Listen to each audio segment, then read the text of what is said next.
আজকে আমি গিয়েছিলাম দাদুর সাথে কুচিয়া মারতে, আর দাদু কিন্তু কুচিয়ার গায়রাটা পেয়ে গেছে। তো ওই গায়রাটা এখন কোদাল দিয়ে খুঁড়া হচ্ছে। আর দেখো কতটা জায়গা কোদাল দিয়ে খুঁড়ে দিয়েছি, কিন্তু এখনো কুচিয়া পাচ্ছি না। তো ফাইনালি কিন্তু কোদাল দিয়ে কিছুক্ষণ খুঁড়াখুড়ির পর দাদু কিন্তু কুচিয়াটা দেখতে পেয়ে গেছে। আর দাদু বললো তাড়াতাড়ি শুলিটা নিয়ে আয়। তারপর ওই শুলিটা দাদুকে দিয়ে দেই। আর দেখো কিভাবে কি করছে। আর কিছুক্ষণ শুলি দিয়ে মারার পর আর দাদু কুচিয়াটাকে পুরা দিয়ে দিয়েছে।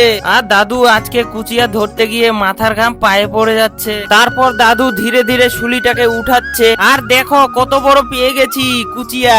আর তোমরা খালি দেখো কিরকম সাপের মতন লাগিচ্ছে। আর আমার বুড়ুর তো ভয়ে নেই, দেখো কিভাবে ক্যারি ব্যাগের মধ্যে ভরিয়ে নিচ্ছে। আর কুচিয়াটাকে ধরতে গিয়ে দেখো হাতের মধ্যে রক্ত লেগে আছে। ক্যারি ব্যাগের মধ্যে বাঁধার পরেও দেখো কিরকম করে নড়িচ্ছে। আর তোমরা যদি কুচিয়া খেয়ে থাকো তাহলে কমেন্টে জানাবেন। সো আজকে এইটুকুই মিনি ব্লগ, দেখা হচ্ছে নেক্সট ভিডিও।